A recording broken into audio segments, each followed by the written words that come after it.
Good morning. Good morning. Good morning and good morning. Good morning. Well, how big is your God?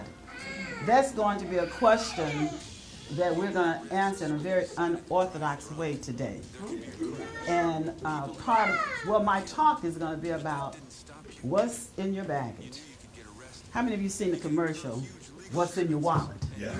We've seen that. Yeah. So my question today for all of us is going to be, what's in our baggage?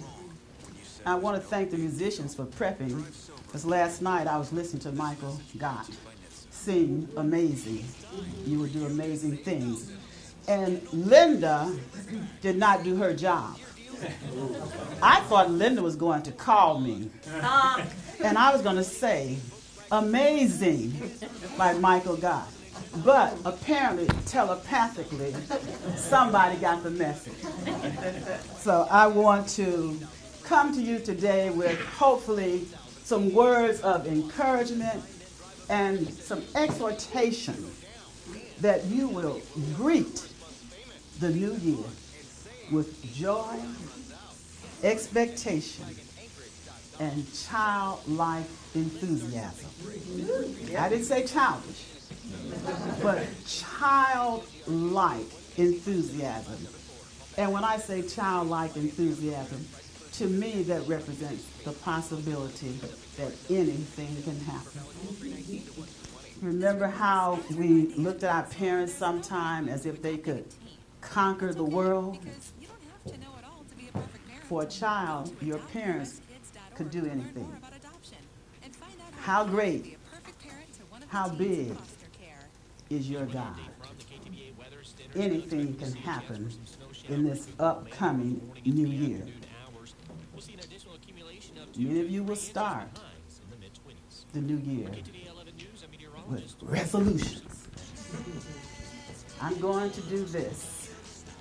And one of the most popular ones in America, from what the posters say, and what the magazines say, and what commercials say, is I'm going to lose weight. How many have made that? You don't have to say. They said that's one of the most popular resolutions in the United States. And most of us know by the time you get up from, I won't say figgy pudding. What's figgy pudding?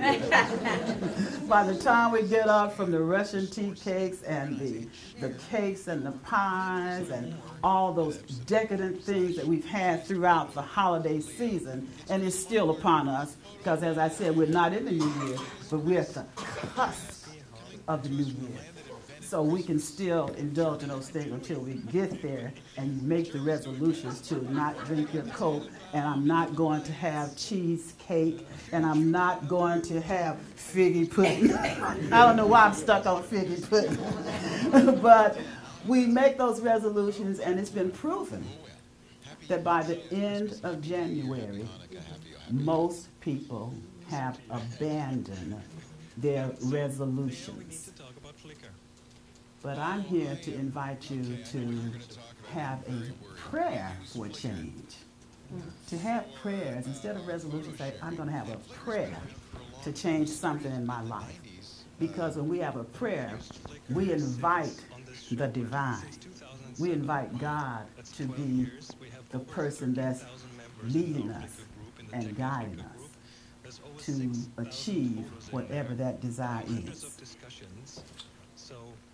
Some of us, that desire is to probably empty our baggages, to check your baggage. Baggage, usually, in most definitions, we think of stuff that we've been carrying around, that perhaps we want to get rid of. And there's a song that I love, and it has a couple of words that's not very nice in it, but that's okay. I could, throw away the bones and eat the meat. And it's called Bag Lady by Erykah Badu. And I just love that song because she talks about being a bag lady. And I'll use the term bag lady today, but of course that means any person. Bag person. But bag person just don't have that ring to it. So I'm going to say bag lady. and you bag men, you just understand that you're included with this. And as I said, I'm excited about the upcoming. Is it just a new year? It's a new what? What else? Decade. A new decade. We're going to a totally new phase, not just a new year. And I am excited. And I'm entering it with expectations. But I'm also entering it probably with some baggage, like the rest of us. Everybody has baggage. Everybody. And if you have emptied your bag, to God be the glory. But I can tell you, if you live long enough, and God has given me the opportunity to live long enough to see that it's a process. You have to keep deciding what no longer serves you. And only you can make that decision. And I'm going to use some of the words from Bag Lady to get you in the mindset of what I'm talking about. Some of the words it says, bag lady, you're going to hurt your back. Dragging all them bags like that. I guess nobody ever told you. All you must hold on to is you. Now I'm going to exegete that. I'm going to break it down, that part first. Now I want you to follow me with this word picture that I'm getting ready to paint. I had my suitcase, but I decided I didn't want any more baggage. In most large cities, there are what they call bus stops. And when you miss one, there's another. But if you're a bag lady and you have lots and lots of bags in your hands, you can't move very quickly. And when we carry excess baggage, think about airports. When you see people with excess baggage, they're bent over. And they're not moving as quickly as they probably would have been able to had they not had excess baggage. And she says, you're going to hurt your back. And we know that the back is what supports us. The back supports our bodies. And think of this, just as the back support our spiritual bodies, when we are overwhelmed with baggage, we bend over our spiritual bodies too. We can't be as effective and we can't be as receptive to spiritual things as we might possibly be able to be receptive to when we're carrying excess baggage. So what the suggestion of the singer is, she said, now you're going to hurt your back. So she's going to say, going to give her some reasons why maybe she want to get rid of some of that baggage. One day, all them bags going to get in your way. One day, all them bags are going to get in your way.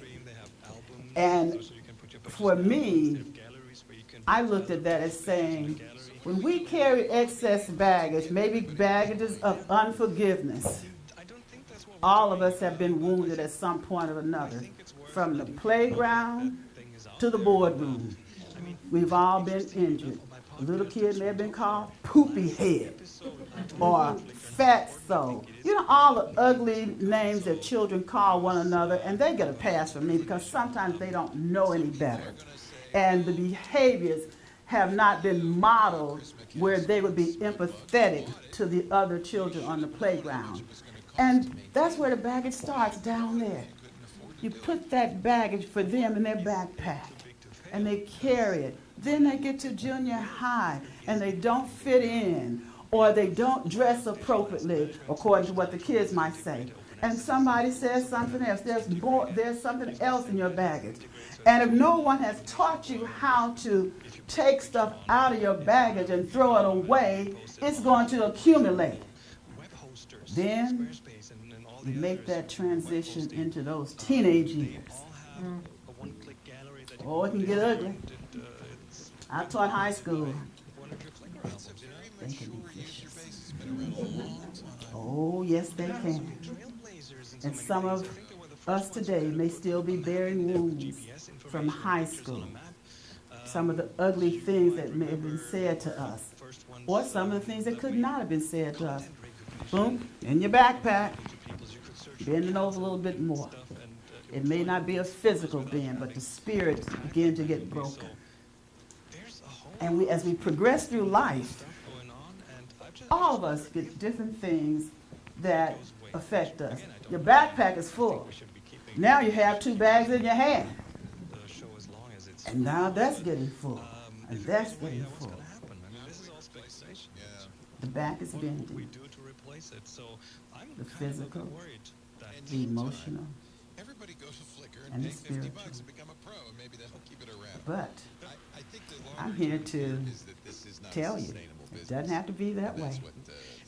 Because we have a choice. We have a choice. We don't want to miss the bus, because she says down in the another stanza, bag lady, carrying all those bags, you're going to miss your bus. In the city, the buses go, and you see people running to catch the bus, and they have the little bag in hand. But that bag lady, if I have that backpack on my back and I have those bags in my hand, I'm going to miss the bus. And to me, the bus means opportunities. I'm going to miss golden opportunities that's been set before me like a buffet table. But my hands are full, people. My backpack is weighing me down. I can't reach out to the golden opportunities that's been set before me because I'm holding on to excess baggage. What's in your baggage? What's in your baggage? That's a question you can ask yourself today as we go through this talk. What's in my baggage? The baggage of unforgiveness, of regret, the shoulda, woulda, coulda. All of us have some of those, but that does not define you. That should not define you. And I'm thinking as I go into a new decade, there's some things that I'm going to say, see you, see you. And all of us, we may consciously do it on a daily basis. But at this particular time in our calendar year, we take particular care to think about things, well, many of us, that maybe we want to change or maybe we want to incorporate into our lives. What's in your baggage? Some are keepers. Some are things that will benefit us if we discard them. There are some things that no longer serve us, and you and only you can answer the things that no longer serve you. One of the things that weigh people down tremendously is the baggage of unforgiveness. I always tell people forgiveness is a gift you give yourself. It's an act of self-love. Don't worry about the other guy. Like, I'm not going to worry about Kaleem when I ask him to keep it short. I'm not going to put that in my baggage and wait until we get out of here and pull it out of my bag and say, you all get it. You all get it. Forgive me. See, I'm going to utilize forgiveness. So that's one less thing I have in my backpack because my arms are already full. So what I want to do today is to talk about how we can get rid of excess baggage. Now, many of us will participate in ceremonies like the burning bowl.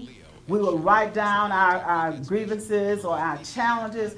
And all those things, even though they have been challenges, they are not necessarily bad things because they helped us become the person that we are today if we didn't allow it to make us bitter and angry. Challenges gives us opportunities to grow. Challenges gives us opportunities to reach outside of ourselves, our comfort zones, and it hurts. Sometimes we have to break the shell. I love India Ari, her song, Break the Shell. When that little bird is chipping through that shell, I'm sure it may be uncomfortable at a particular time. But she tells them, you cannot fly until you break the shell. You cannot be fully free until we start to be intentional about throwing some of the baggage away, the things that no longer serves us. The scripture says those things that beset us, and beset means taking over us. We can get rid of it if we choose. How big is your God?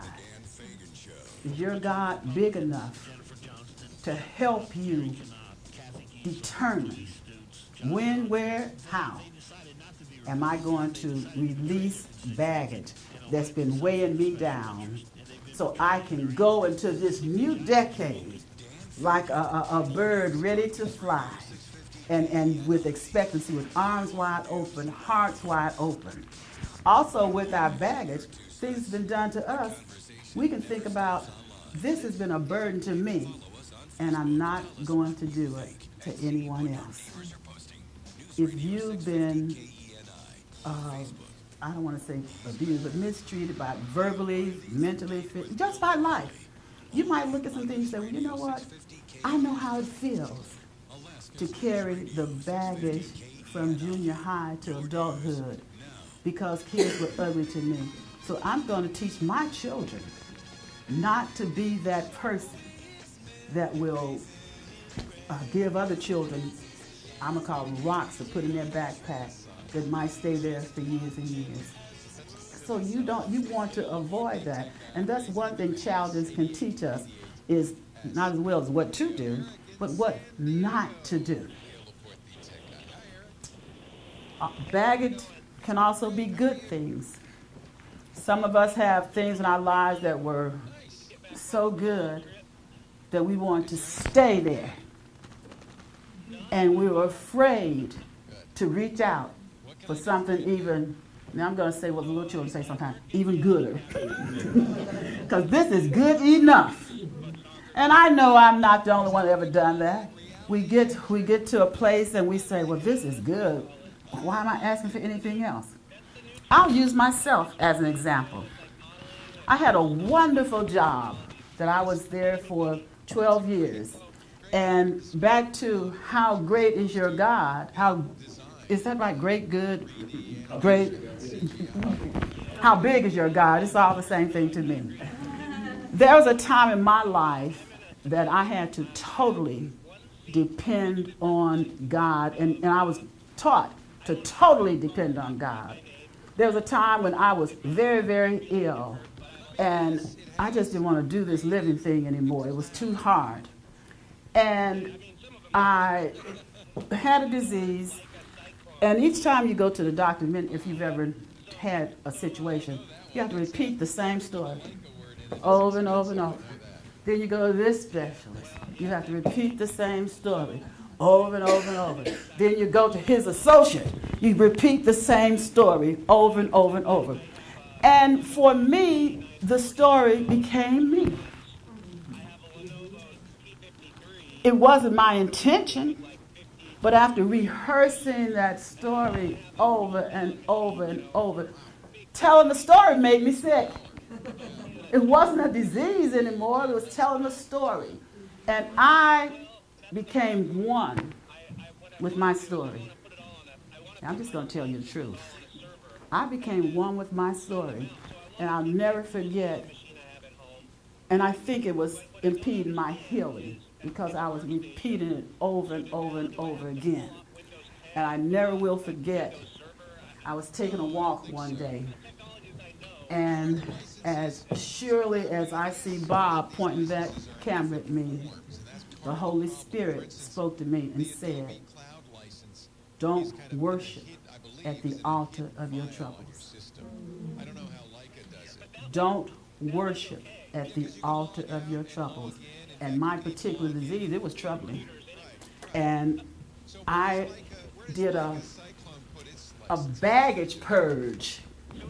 I emptied my baggage of medical prognosis and the diagnosis. I appreciate the expertise of doctors and all that, but unconsciously, I was filling my bag with all of those different diagnoses and prognoses. You'll never work again. You have 7 years to live, yada, yada, yada, yada.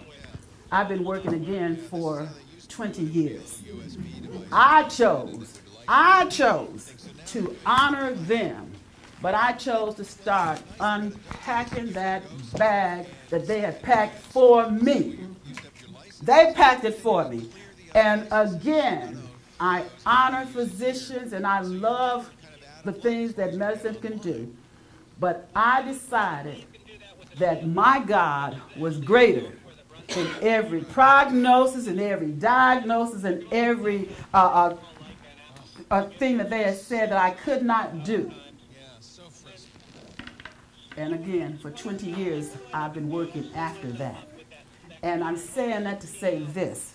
Sometimes when we have baggage, it impedes our physical as well as our mental. And I'm not saying that everybody would have the same experiences that I had. But I realized that, I was missing the bus. I had so much stuff that I was missing the bus. Like she said, bag lady, you got so much stuff, you're going to miss your bus. But after we put things down and say, God, I'm ready to release the anger I have for whoever your situation might be. I'm tired of carrying it. I'm ready to enter a new decade full of joy. I'm ready to enter into this new decade free of all the things that have held me back. And as I mentioned before, it doesn't have to be bad. I was going to tell you about the job. I stayed at a job for 12 years that I loved. I loved it. But after a while, the thrill was gone. The thrill was gone. There was nothing wrong with the job, but I was not getting the fulfillment that I wanted. That was baggage. Even though it was a good thing, I was stuck because I had the fear of what's going to happen if I quit this job. Even though I was tired going home because I felt I wasn't working hard enough and I wanted more challenges, it was, somebody might say, well, that's not baggage. So what I'm saying is sometimes our goods become baggage too, because it keeps us from reaching out to greater things because we've become complacent and maybe a little fearful. I don't know. But everything that's baggage does not mean it's a negative. Sometimes for me, it was just time for me to make a move. But I let the baggage of uncertainty and fear hold me longer than I should have. But then in prayer one day, God told me, it's done. It's a done deal.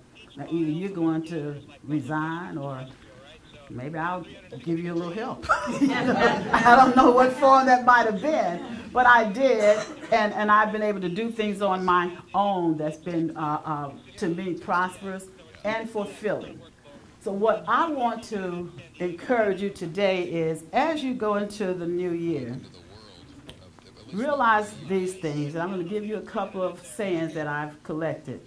Realize you're never too old to set another goal or to dream a new dream. Also, and I love this one, I like the dreams of the future better than the history of the past. That's Thomas Jefferson. So we, no matter what age it was, we all think the same. So in closing, I want you to ask yourself, what's in my bag? Does it serve me? Has it outlived its usefulness? Am I courageous enough to say it's time for me to unpack my baggage? And I say courageous because it does take courage to make those changes. But how great is your God? God will give us courage beyond what we can ever ask for or imagine because he has infinite power.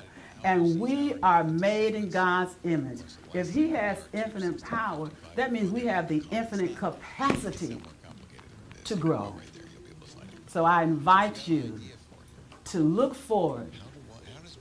Look forward as we stand at the edge of 2019. Look forward to crossing over into 2020 if the good Lord allows us to live to that time. We know anything can happen, but I think He will. Look forward to going into a new decade free and easy. Free and easy. Open and with expectancy. Joyfully. With a childlike heart. Remember, you cannot fly until you break the shell. To God be the glory.